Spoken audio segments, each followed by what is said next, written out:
இலங்கை போர்க்குற்றம் தொடர்பாக சர்வதேச விசாரணைக்கு உத்தரவிடக் கோரி புதுக்கோட்டையில் கல்லூரி மாணவர்கள் போராட்டக் களத்தில் இறங்கியுள்ளனர். இது தொடர்பான கூடுதல் தகவல்களை தருகிறார் நமது செய்தியாளர் சிவசக்திவேல். புதுக்கோட்டை அரசு மன்னர் கல்லூரி மாணவர்களின் உண்ணாவிரத போராட்டம் 2வது நாளை இன்று எட்டியுள்ளது. மாணவர்களின் போராட்டம் நேற்றையிலிருந்து தொடர்ந்து கொண்டிருக்கின்ற நேரத்தில் அவர்களை தமிழ் அமைப்புகள் மட்டுமில்லாமல் அதிமுக தவிர மற்ற ஏனைய அரசியல் கட்சிகளும் சந்தித்து தங்களுடைய ஆதரவை தெரிவித்தாங்க. இன்னைக்கு மாணவர்களுக்கு ஆதரவாக புதுக்கோட்டை கத்தக்குறிச்சியில் உள்ள தனியார் கல்லூரி மாணவர்கள் சுமார் 200 பேர் வகுப்பு புறக்கணிப்பில் ஈடுபட்டு தங்களுடைய போராட்டத்தில் ஈடுபட்டு உள்ளிருப்பு போராட்டத்தில் ஈடுபட்டு வராங்க. மாணவர்களின் போராட்டத்திற்கு பல்வேறு பகுதியிலிருந்தும் மாணவர்களின் ஆதரவு வந்து கொண்டே இருக்கின்றது நம்மளால் பார்க்க முடிகின்றது. புதுக்கோட்டையிலிருந்து புதிய தலைமுறைக்காக சிவசக்திவேல். தஞ்சை மாவட்டத்தில் இன்றும் கல்லூரி மாணவர்கள் போராட்டத்தில் ஈடுபட்டுள்ளனர். இதுகுறித்த கூடுதல் தகவல்களை தருகிறார் நமது செய்தியாளர் காதர் ஹுசேன். தஞ்சாவூர்ல உள்ள அரசு மற்றும் தனியார் கல்லூரி மாணவர்களுடைய கூட்டமைப்பை சேர்ந்த சுமார் 5000க்கும் மேற்பட்ட மாணவர்கள் பாரத் கல்லூரியிலிருந்து சரபோஜி கல்லூரி வரை பேரணியாக வந்தாங்க.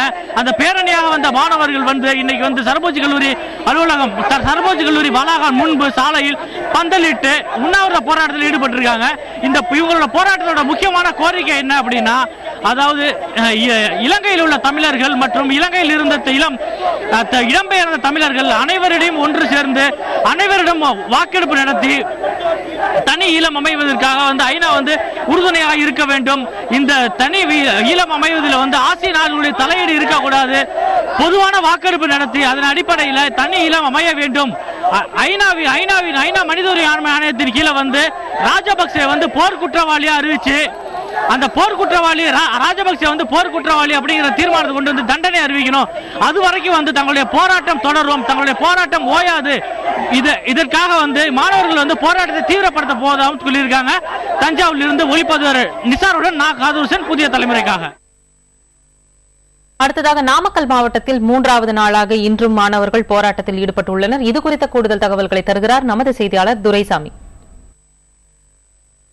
இலங்கையில் நடைபெற்ற போர்க்குற்றங்களை விசாரிக்க அமெரிக்கா ஐநாவில் கொண்டு வரும் தீர்மானத்தை இந்தியா ஆதரிக்கூடாது என்றும் இந்தியாவே சுயேட்சாக தீர்மானம் கொண்டு வரும் என்பதை வலியுறுத்தியும் இன்று நாமக்கல் அறிஞர் அண்ணா கலைக்கல்லூரி மாணவர்கள் தங்கள் வகுப்புகளை புறக்கணித்து ஆர்ப்பாட்டத்தில் ஈடுபட்டனர். இந்த போராட்டத்தில் பார்த்தீங்கன்னா கல்லூரியில் பயின்ற 2000 மாணவர்களும் தங்கள் வகுப்புகளை புறக்கணித்தாலும் 100க்கும் மேற்பட்ட மாணவர்கள் மட்டுமே ஆர்ப்பாட்டத்தில் ஈடுபட்டனர். அந்த ஆர்ப்பாட்டத்தின் போது அவங்க என்ன வலியுறுத்தினாங்கன்னா, அதாவது கடந்த 4 ஆண்டுகளுக்கு முன்பே போர் நடைபெற்ற போது அதை தடுக்காத அமெரிக்கா தற்போது கொண்டு வரும் தீர்மானம் ஒரு வலுவில்லாத ஒன்றாக உள்ளது என்றும் இந்த தீர்மானத்தை இந்தியா ஆதரிக்கூடாது என்றும் இந்தியாவை சுயேட்சையாக தீர்மானத்தை கொண்டு வர நடவடிக்கை எடுக்க வேண்டும் என்றும் அதே போல இலங்கை அதிபர் ராஜபக்சேவை சர்வதேச போர் குற்றவாளி அறிவிக்கும் இந்தியா நடவடிக்கை எடுக்க வேண்டும் என்றும் வலியுறுத்தப்பட்டது.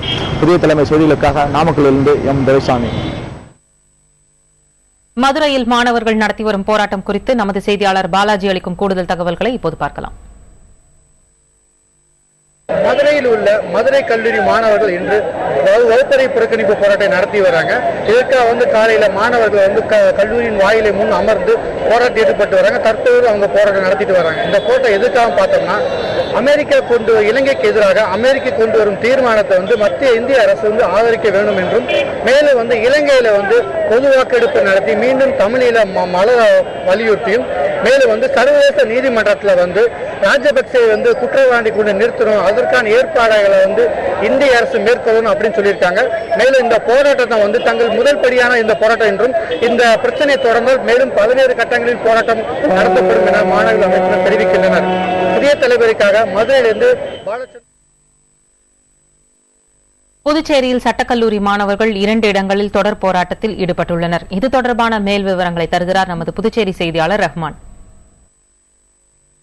இலங்கையில் நடைபெற்ற இனப்படுகொலை கண்டித்தும் இலங்கைக்கு எதிராக ஐநாவில் கொண்டு வரக்கூடிய தீர்மானத்தை இந்திய அரசு ஆதரிக்க வலியுறுத்தியும் புதுச்சேரி மாநிலத்தில் பல்வேறு அரசியல் கட்சிகள், இயக்கங்கள் ஆகியவை பல கட்ட போராட்டங்களில் ஈடுபட்டு வருகின்றார்கள்.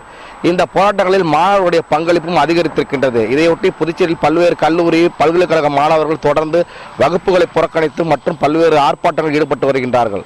இந்த நிலையிலே புதுச்சேரி சட்டக்கல்லூரி மாணவர்கள் நேற்று முன்தினத்திலிருந்து உண்ணாவிரத போராட்டத்தில் ஈடுபட்டிருக்கின்றார்கள்.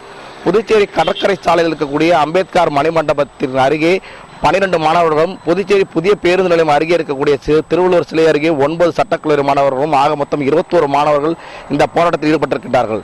இவருடைய முக்கியமான கோரிக்கை என்னவென்றால், அதாவது இலங்கையில் நடைபெற்ற இனப்படுகொலையினை இந்திய அரசு கண்டிக்க வேண்டும் என்றும், இது தொடர்பாக ஐநாவில் கொண்டு வரக்கூடிய தீர்மானத்தை இந்திய அரசு ஆதரிக்க வேண்டும் என்றும், மேலும் 90% தமிழர்கள் வாழக்கூடிய புதுச்சேரியில் தமிழர்களுடைய உணர்வுகளுக்கு மதிப்பு அளிக்கும் வரையில் புதுச்சேரி அரசானது மத்திய அரசை வலியுறுத்த வேண்டும் என்றும், மேலும் இலங்கையில் நடைபெற்ற இனப்படுகொலையை கண்டிக்கும் விதமாக நடைபெற இருக்கக்கூடிய பட்ஜெட் கூட்டத்தொடரில் இதற்கான தீர்மானத்தை நிறைவேற்ற வேண்டும் என்ற கோரிக்கையிலும் முன்வைத்து இவருடைய உண்ணாவிரத போராட்டம் தொடர்ந்து 3ஆம் நாள் நடைபெற்று வருகின்றது. இந்த உண்ணாவிரத போராட்டத்திற்கு பல்வேறு அமைப்புகளும் இவர்களுக்கு ஆதரவு தெரிவித்து வருகின்றார்கள். இந்த நிலையிலே மாணவர்களுடைய உண்ணாவிரத போராட்டம் புதுச்சேரி பகுதியில் பரபரப்பையும் ஏற்படுத்தியிருக்கிறது என்று சொல்லலாம். புதிய தலைமுறை செய்திக்காக புதுச்சேரியிலிருந்து ஒளிப்பதிவாளர் ஸ்ரீதருடன் ரகுமான்.